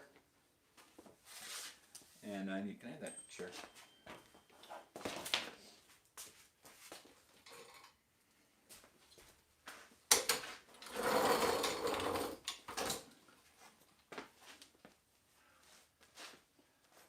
Well, we've been on the air now for exactly 2 hours, and we've gotten to the point now where really it's time for me to pop the heads off and you know, get the flywheel removed and all that. I have not checked end play on this. I do want to check that before I actually tear it apart the rest of the way. So I'm kind of thinking maybe this is a good spot to stop. I know you probably all wanted to see the whole thing tore apart, but I think we're gonna leave that for another day and kind of leave you hanging just a little bit. You know, let you anticipate what it is we're gonna find once we get it apart. But all in all, I mean, it was a pretty long stint here. I originally thought we would go for an hour, and you know, 5 people would show up and they would just be my friends. It's funny that I got 21 people here, and I'm not sure how many of you are my friends, Kurt, but I don't know. That's what I know. Like I said, I think I'm at this point. I'm just going to stop. I'm not going to go any further on this motor. I'll leave you hanging in anticipation there. But what's that say? Says good stuff. Thanks for the info. You know, before I go, does anybody have any last minute questions or whatever, or if there's something you want to see in the future, or you know, if it's related to this or whatever, if there's something you want to make sure we don't miss, because you know, sometimes there's information we just don't include because we're trying to keep the lengths correct. So if you have anything like that, let us know.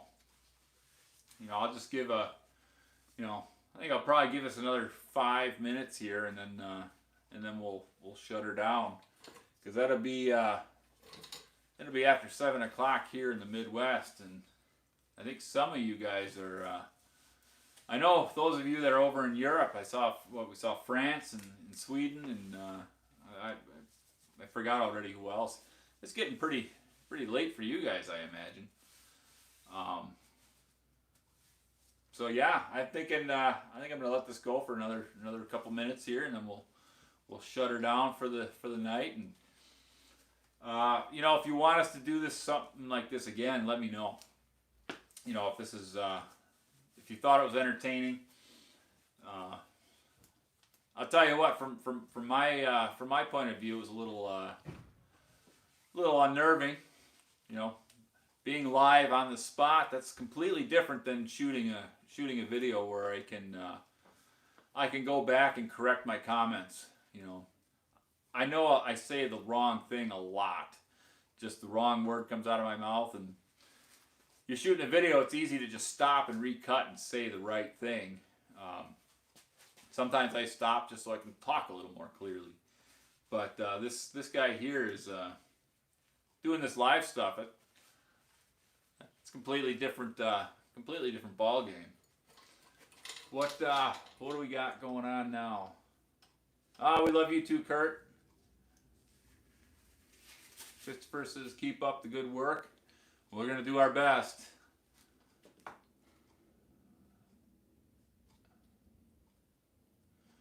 Jay wants to see the airbag ride install. Oh, don't you worry. I'm going to make sure that's completely covered. I haven't done that yet because I don't want the new beam on there while I'm doing all this other dirty work. So we are going to we're going to be pulling the chassis back off the body, or the body off the chassis, and we will be doing a complete air ride install video. Probably broken down in a couple videos, at least the front and the back, but I'm thinking we might do a front bag video, a rear bag video, and then a video on the air lines, running all the the compressor and all that stuff. So that's definitely coming.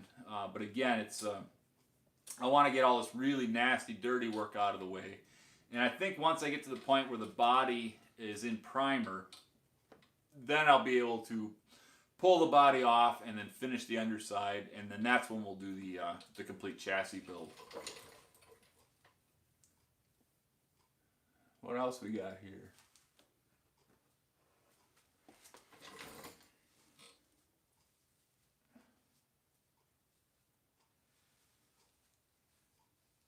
Well, it seems like everybody kind of enjoyed what was going on. I appreciate the feedback. I appreciate the comments. I think I